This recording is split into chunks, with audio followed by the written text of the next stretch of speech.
Boa noite a todos, sejam bem-vindos. Iniciamos agora mais uma aula do nosso curso de Direito Civil. Na última aula nós estávamos tratando do campo de abrangência do direito, da moral e da religião e das práticas do trato social, né? Claro, de uma forma muito superficial aqui, tendo em vista, sobretudo, tomá-las como ponto de comparação em relação ao direito, não tendo por objetivo aprofundar em cada um desses aspectos, né? Bom, a nota distintiva do direito em relação à moral, à religião, né? E as regras de polidez, né? De boa educação, é a nota da coercibilidade, né? É a reserva de força de que o Estado dispõe para intimidar os destinatários da lei, induzindo-os à observância, né? Quer dizer, o Estado estabelece um preceito, né?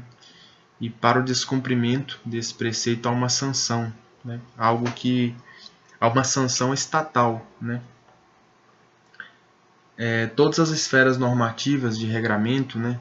Sobretudo a esfera da moral, né? Mas até mesmo na esfera ali mais tênue, na esfera da polidez social, todas essas esferas normativas possuem sanções, né?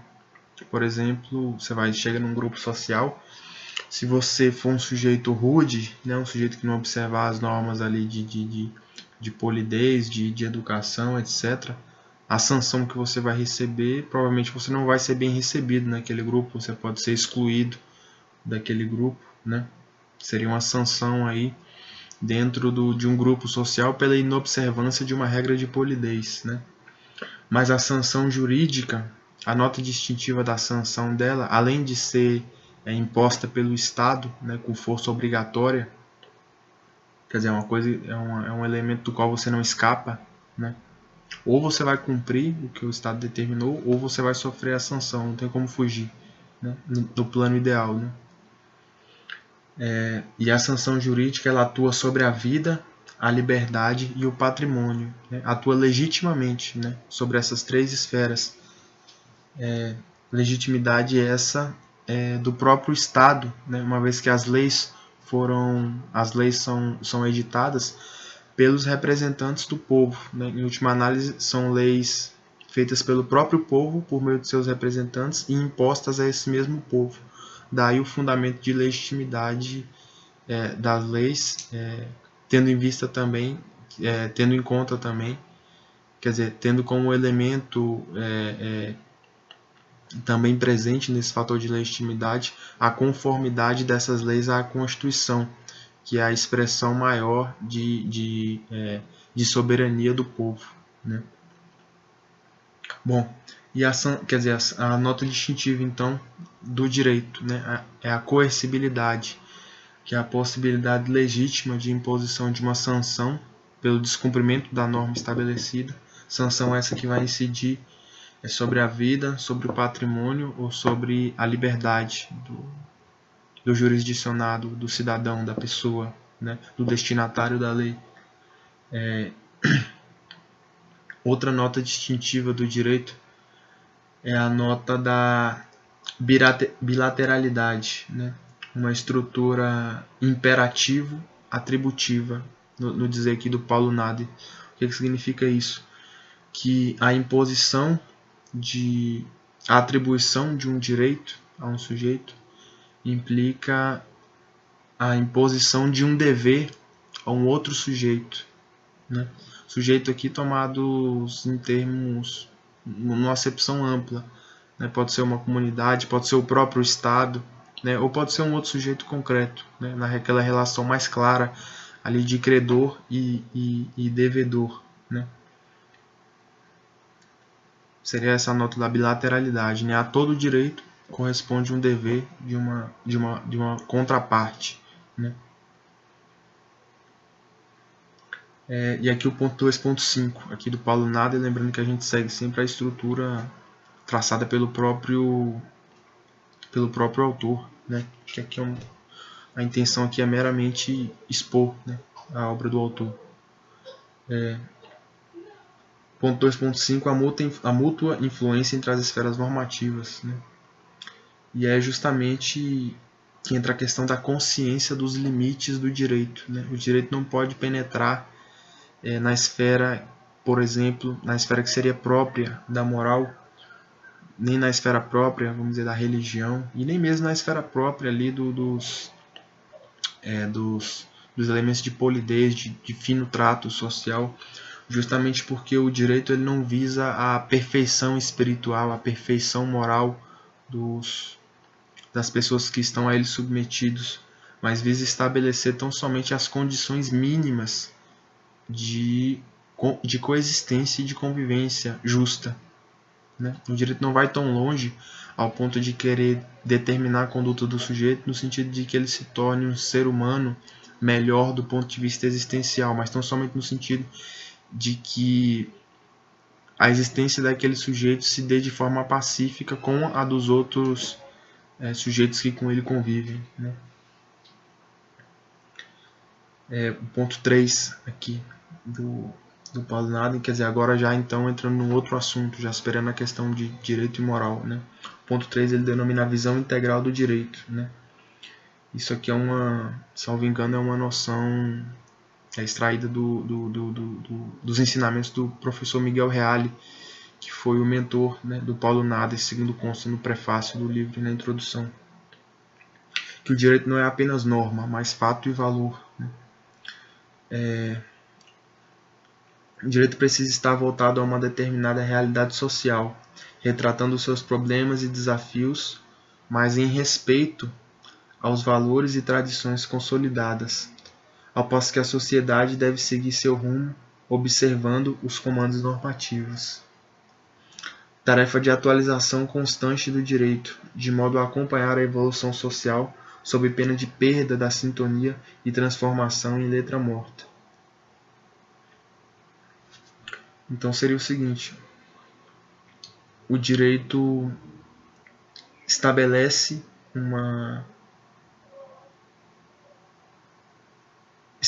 um preceito, né, quer dizer, uma norma ali abstrata, né, uma regra, visando regular uma situação de fato existente na sociedade, mas essa norma que vai regrar essa situação de fato tem que estar permeada pelos valores e tradições da sociedade em que esse fato ocorre, dos valores e tradições da sociedade que vai estar submetida a esse regramento, ao regramento desse fato, né? E a sociedade, por sua vez, deve seguir os seus rumos, observando essa norma que foi lavrada justamente com base nos valores dessa própria sociedade, tendo em vista a solução ali de um problema ou de um desafio dessa mesma sociedade, né? Há uma interação dialética, então, entre o fato a ser normado, a norma e os valores da sociedade que informam essa norma que vai regular o fato, né?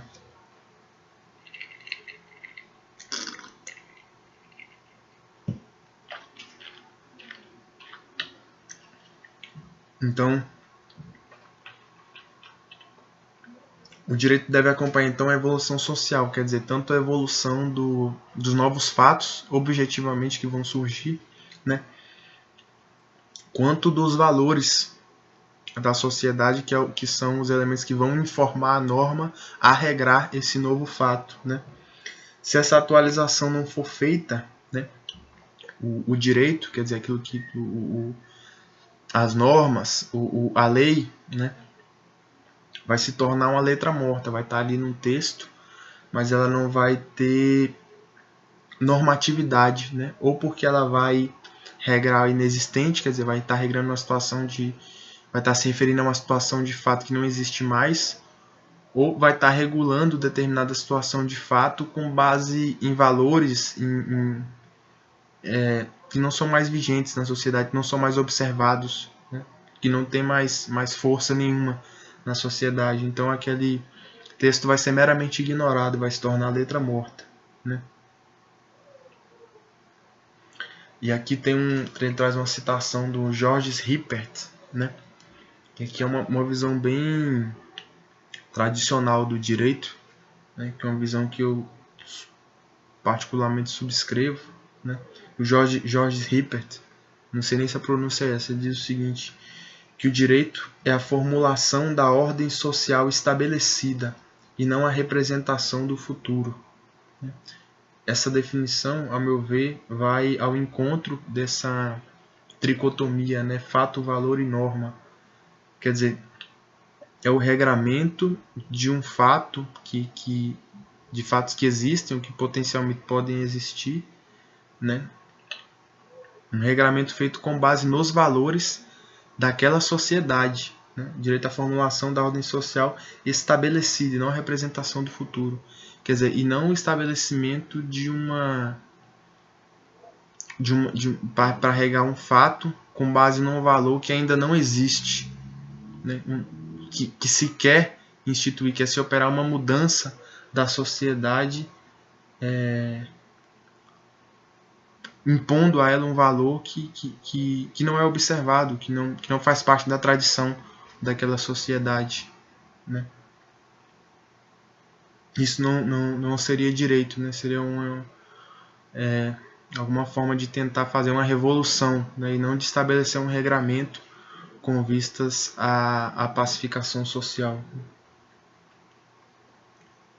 Mas esse seu ponto aqui é um pouco filosófico, aí tem pessoas que têm outras visões e etc. Então, mas a frase aqui do Georges Hippert, né, que é um jurista respeitado, direito é a formulação da ordem social estabelecida e não a representação do futuro, né? E a noção aqui do Paulo Nader e do Miguel Reale, de fato, valor e norma, quer dizer, uma norma, quer dizer, um regramento a incidir sobre um fato, tendo em vista os valores que informam aquela determinada sociedade, os valores que são importantes para aquela determinada sociedade, né? Bom, passando adiante, ponto 4, as noções de direito positivo e direito natural. 4.1, instrumentalidade do conceito de direito.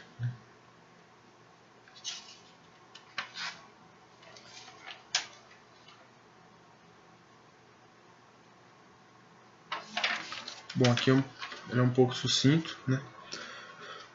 O direito positivo, grosso modo, seria aquele direito que tem força em razão da possibilidade de imposição por parte do Estado. É aquele direito que é chancelado pelo Estado, né? Que tem força por conta da possibilidade do Estado de impô-lo, né? Isso é o direito que está nas leis, né? Que está nos princípios que se extraem das leis. Isso também seria direito positivo.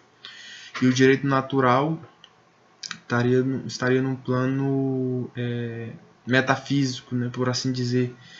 Diria respeito àquelas normas que fazem parte da natureza humana, independentemente até da própria existência do Estado, né? Seriam os valores primordiais aos seres humanos, né? Por exemplo, o direito à vida.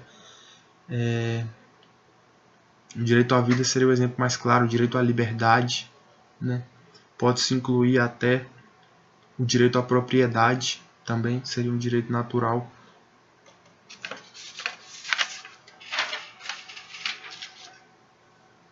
Direito à integridade física, né, também. Esses elementos mais fundamentais, né, que estão, se você perguntar para um matuto no meio do mato, ou para um camarada na cidade, para uma pessoa pensar pessoas em vários locais do mundo, elas vão ter sempre esse sentimento, né? Não, eu tenho, direito a viver, né, direito a exercer minha liberdade em alguma medida, né? Ainda que ela não possa de fato exercer essa liberdade naquela dada circunstância histórica, esse sentimento vai estar de alguma forma, ainda que latente ali no coração dela, né?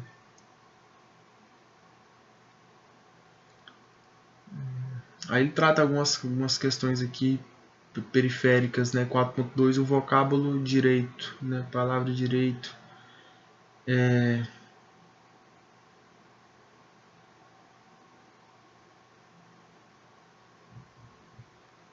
Diz que isso aqui não é muito importante, né? Que os romanos empregavam o termo ius para expressar o que estava de acordo com a lei, né?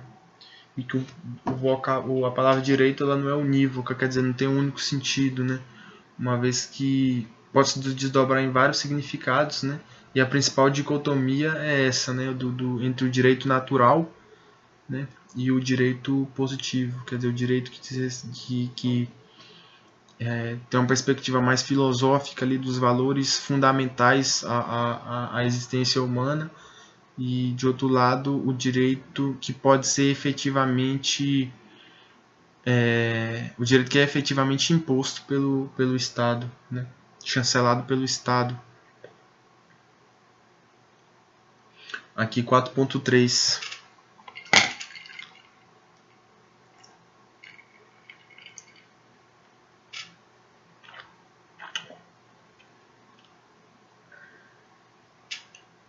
Direito positivo e ciência do direito. E aí ele faz uma diferenciação aqui, que a ciência do direito ela tem por objeto o estudo do direito positivo, né? A ciência do direito, então, ela diz respeito aos níveis inferiores de abstração, quer dizer, ela vai especular a partir do direito posto, né? Do direito que é chancelado pelo Estado, que é um campo limitado, né? de pesquisa e de trabalho, né? A especulação em níveis mais altos, né? Quer dizer, do direito que deveria existir, dos princípios fundamentais à existência humana, que de alguma forma devem ser especulação em níveis mais profundos, né? Ela não diz respeito à ciência do direito, né? Que vai trabalhar tão somente com esse direito que está posto, o direito positivado, né? A especulação mais profunda vai dizer respeito aí à filosofia do direito e nas ciências humanas aí correlatas, e não propriamente à ciência do direito.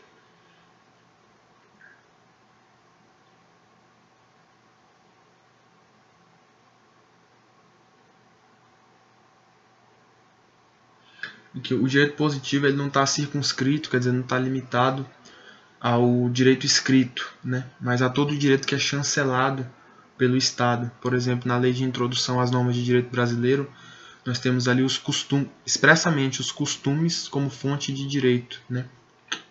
Os costumes, por definição, não são lei escrita, né? São práticas e usos adotados de forma recorrente e aceitos como válidos, né? Em determinadas hipóteses, esses costumes são chancelados pelo Estado, né? Então, quer dizer, é uma fonte de direito não escrita, mas que também é positiva, uma vez que é chancelada pelo Estado. Esse é o critério, né? E por que existe, né? Qual seria a gênese, né, desse direito positivo, desse direito posto pelo Estado, né? Na verdade, seria um mecanismo, aqui, necessidade de mecanismo de autodefesa do Estado contra ações antissociais que perturbem a ordem e a paz. As relações sociais não podem ser guiadas pelo arbítrio na interpretação das leis naturais, né? Então, por exemplo, há essa lei natural, por exemplo, o direito à vida e o direito à propriedade, né? E o direito à liberdade, né? Agora, o Estado, né, como elemento ordenador da sociedade, né, ele não pode deixar o arbítrio de cada um definir o que é propriedade, até onde vai a propriedade, até onde vai a liberdade, até onde vai o direito à vida. Se isso ficasse a cargo de cada um, seria o império do caos, né? Cada um poderia dizer, ter a sua interpretação e agir, na verdade, egoisticamente conforme os próprios interesses, né? Então, a positivação pelo Estado é, em certa medida, uma objetivação, né, do que é o direito, uma delimitação, né, do que é o direito, o que traz segurança jurídica, né? Se o sujeito agir em desconformidade com o que está claro, já está posto de forma clara ali, o Estado pode usar essa norma que está posta ali como fundamento para reprimir determinada conduta, ou para fomentar determinada conduta, ou para solucionar determinado conflito, ou para agir de uma forma ou de outra, né? Não fosse assim, ficaria, não, é minha opinião contra a sua, né?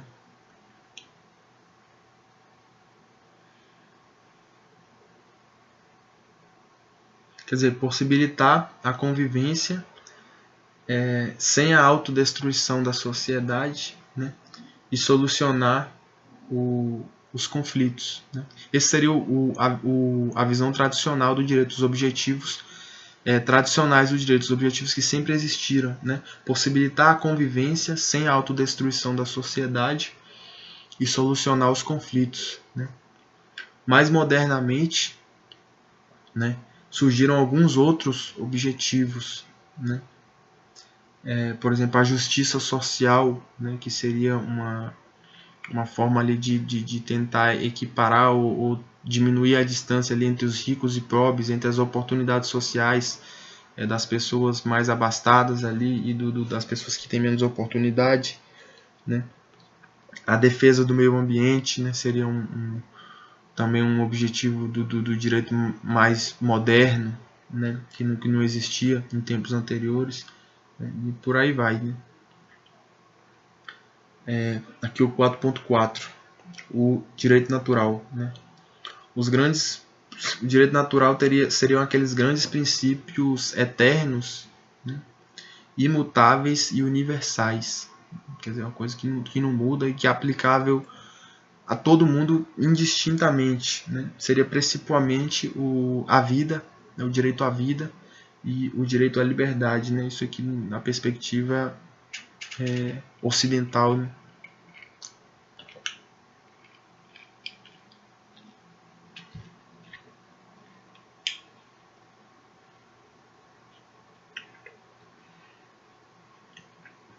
Nesse sentido, a sintonia entre o direito natural e o direito positivo dá a medida da justiça, né? Há esse direito natural, essa coisa que o ser humano sente, que é o justo, que é o certo, né? Que está colocado no coração de cada homem, né? Por exemplo, quando você vai fazer uma relação ali no comércio, né? Vamos supor, entre comerciantes, ou você mesmo está negociando com um amigo seu ou com uma outra pessoa estranha, há uma noção de justiça ali do que é certo, ainda que por vezes um vá buscar somente o seu próprio interesse, né? Você tem uma noção ali meio que intuitiva do que é justo, né? Essa intuição ela repousaria no direito natural, né?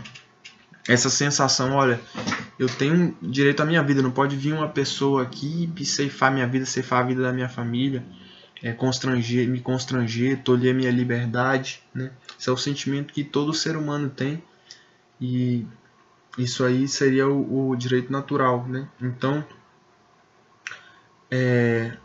quando se coloca, né, se observa o direito positivo, né? Quer dizer, o direito posto pelo Estado, o direito chancelado pelo Estado, e aí você verifica, olha, o direito positivo ele está resguardando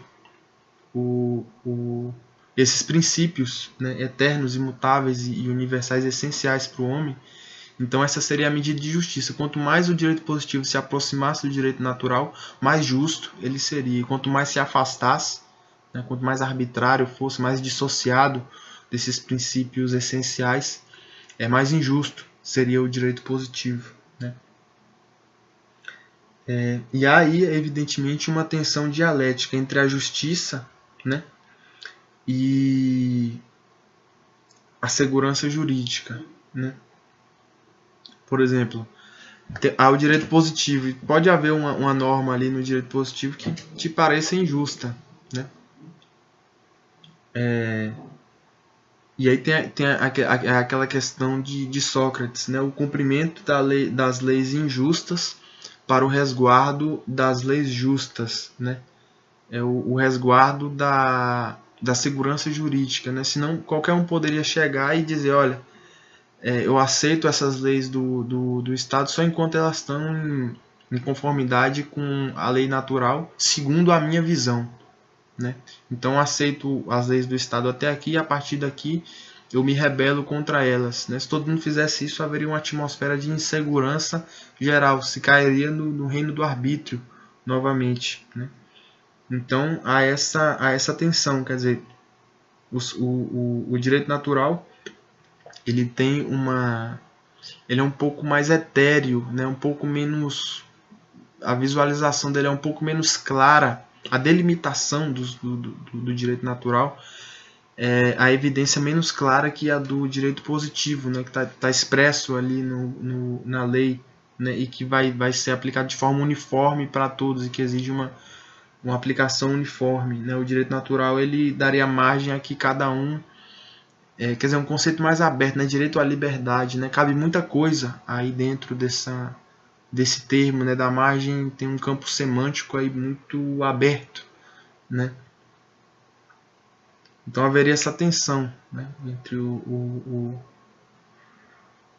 a justiça, né? A obediência ao direito natural e a segurança jurídica, quer dizer, a obediência ao direito posto, né? Essa questão filosófica, né?